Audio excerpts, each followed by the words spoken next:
Continuando con el tema del soporte nutricional, vamos a hablar sobre nutrición parenteral. La nutrición parenteral consiste en la administración de nutrientes por vía endovenosa y se utiliza para aquellos pacientes que no pueden, no deben o no quieren recibir nutrientes por vía oral o enteral, en tanto los beneficios de realizar esta técnica superen a los riesgos de la misma. Esto quiere decir que vamos a utilizar la nutrición parenteral siempre y cuando la relación entre el costo y el beneficio sea mayor beneficio por el uso de este tipo de terapia. Entonces, ¿a qué pacientes vamos a suministrar nutrición parenteral?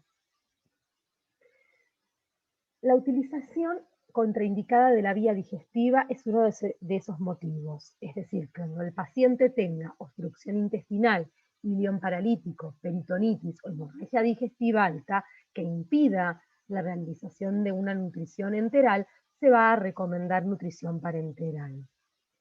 Cuando haya una utilización desaconsejada de la vía digestiva, por ejemplo, en presencia de ciertas fístulas digestivas o casos graves de pancreatitis o brotes de enfermedades inflamatorias intestinales. Todos estos casos se requiere un cierto reposo del sistema digestivo y es por lo cual se desaconseja la nutrición enteral y estaría indicada la nutrición parenteral. En lo que es nutrición enteral ineficaz, por ejemplo, pacientes con vómitos incontenibles, diarreas que son intratables, fases tempranas de intestino corto, síndromes malabsortivos, que hagan que la nutrición enteral no sea eficaz. O como complemento de una nutrición enteral insuficiente, por ejemplo, en pacientes grandes quemados que tienen un aumento de los requerimientos calóricos y proteicos muy elevados, politraumatizados, sepsis, trasplantes de médula ósea. En cuanto a los tipos de nutrición parenteral, podemos hablar de una nutrición parenteral complementaria y es cuando no es posible administrar la totalidad de los requerimientos nutricionales, ya sea por vía enteral o por vía oral. Y se puede administrar en forma concomitante la nutrición enteral y la parenteral. Cuando hablamos de nutrición parenteral exclusiva, hablamos de que la totalidad de los requerimientos del paciente van a ser aportados por vía endovenosa, es decir, por nutrición parenteral. En cuanto a las contraindicaciones de la nutrición parenteral, no está aconsejada cuando el tubo digestivo está funcionalmente apto para recibir todos los requerimientos nutricionales por esa vía. No tendría ningún sentido, en este caso, suministrar una nutrición parenteral cuando por la vía oral o vía enteral lo puedo conseguir. En pacientes murientes o cuando los riesgos superen los beneficios, es decir, cuando el riesgo de suministrar una nutrición parenteral es superior a el beneficio que va a aportar la misma, estaría contraindicado.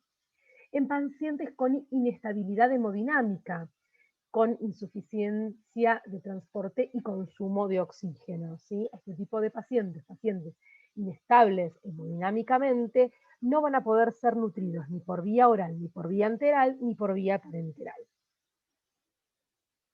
Podemos hablar de una nutrición parenteral periférica, como vemos en la imagen superior, en donde la vía está colocada a través de forma endovenosa en el brazo, o podemos hablar de una nutrición parenteral central, como vemos en la imagen inferior, en donde el catéter directamente se coloca en una vena de gran calibre, como puede ser una vena yugular o subclavia. Existen dentro de la nutrición parenteral central los catéteres no tunelizados, tunelizados o implantables. En cuanto a la nutrición parenteral periférica, posee los mismos componentes de la nutrición parenteral central, pero menos concentraciones. Es decir, que se toleran soluciones con una osmolaridad máxima de 600 a 700 mol y no admiten soluciones concentradas. En cuanto a la dextrosa, tiene que ser inferior a 0 o igual al 10% de los aminoácidos, tienen que ser también inferior al 0 o igual al 5%. En dosis bajas de electrolitos, los lípidos no causan problemas, ya que ofrecen baja osmolaridad. La tolerancia también depende del material y el grosor de los catéteres. Los finos y de silicona producen menos irritación del endotelio vascular. Las rotaciones periódicas, rutinarias o ante el primer signo de inflamación del sitio de entrada o del trayecto venoso. La nutrición parenteral periférica, ¿sí?, se utiliza cuando la nutrición parenteral central no es posible, cuando se estima que será por corto tiempo. Por ejemplo, algunos autores hablan de un tiempo aproximadamente de 2 semanas, o cuando hay infecciones recurrentes de la vía central. La utilización de la nutrición parenteral periférica también se da como único aporte de nutrientes o como complemento de la enteral u oral cuando son insuficientes. En cuanto a los sistemas de administración de la nutrición parenteral, existen frascos separados o múltiples y bolsas de nutrición parenteral que contienen mezclas de nutrientes dentro de un envase de etilendiniacetato, conocidos con las siglas EVA o similares, bajo condiciones estandarizadas de bioseguridad y de estabilidad de las soluciones.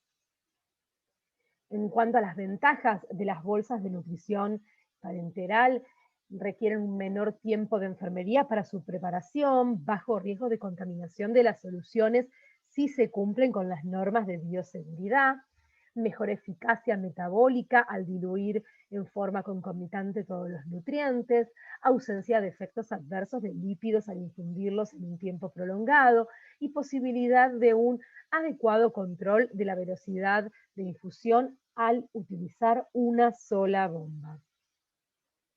Acá podemos observar en las imágenes los dos tipos de bolsas que hay. Tenemos bolsas de 2 en 1 que contienen aminoácidos, destrozas, electrolitos, vitaminas y oligoelementos, que es la imagen superior.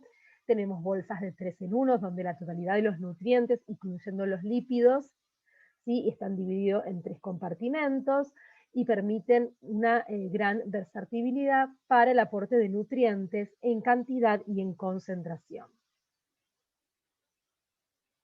Al momento de suministrar las bolsas de nutrición parenteral, lo que se va a hacer es que se va a romper unas pequeñas uniones que tienen para que se puedan llegar a comunicar la fórmula. Bueno, en cuanto a los tipos de bolsas de nutrición parenteral, tenemos bolsas a medidas, eh, extemporáneas o personalizadas, bolsas industrializadas o estándar. Después tenemos también lo que son las fórmulas a medida, que son preparados con una formulación propia para cada paciente. Poseen todos los nutrientes como aminoácidos, lípidos, agua, dextrosa, vitamina, electrolitos, micronutrientes y hasta medicación que sea permitida y compatible con la fórmula. Se debe administrar dentro de un periodo de tiempo desde su elaboración de 72 horas para soluciones con lípidos y hasta 5 días si la solución no posee lípidos. Deben mantenerse refrigeradas de 2 a 8 grados centígrados hasta 20 minutos antes de comenzar la infusión. Una vez retirada de la heladera, duran 24 horas. En cuanto a las ventajas de las fórmulas a medida, se pueden ajustar a las necesidades de cada paciente, se puede modificar la dosis de nutrientes de acuerdo a la situación clínica diaria, permite la adición de ciertos fármacos evitando su aporte por otra vía, y las necesidades hídricas también pueden cubrirse exclusivamente con la fórmula. En cuanto a las bolsas industrializadas, son envasadas en forma industrial con los macronutrientes separados en 2 o 3 cámaras, que al final se unen en sufren un proceso de esterilización. Al momento de su infusión se mezclan todos los nutrientes mediante la compresión manual de la bolsa para romper los sellos entre las cámaras. Contienen hidratos de carbono, proteínas con o sin lípidos, electrolitos y agua. Y se deben administrar dentro de las 24 horas una vez que se realizó la mezcla de todos los nutrientes, es decir, una vez que se realizó la reconstitución de la fórmula. Cerradas duran hasta 2 años y se almacenan a 22 y 24 grados centígrados. Por eso debemos recordar que las bolsas estándares no poseen vitaminas y microminerales. Hay que tener en cuenta que el uso prolongado de estas bolsas estándar va a requerir la suplementación con vitaminas y oligoelementos y eventualmente de algún electrolito según las necesidades específicas del paciente. En cuanto a las ventajas de las bolsas industrializadas, posibilitan el almacenamiento prolongado, menor costo que los frascos separados y que bolsas magistrales, y los laboratorios ofrecen fórmulas variadas, lo que permite cubrir las necesidades de un gran porcentaje de los pacientes adultos. Con esto finalizamos la presentación. Muchas gracias por su atención.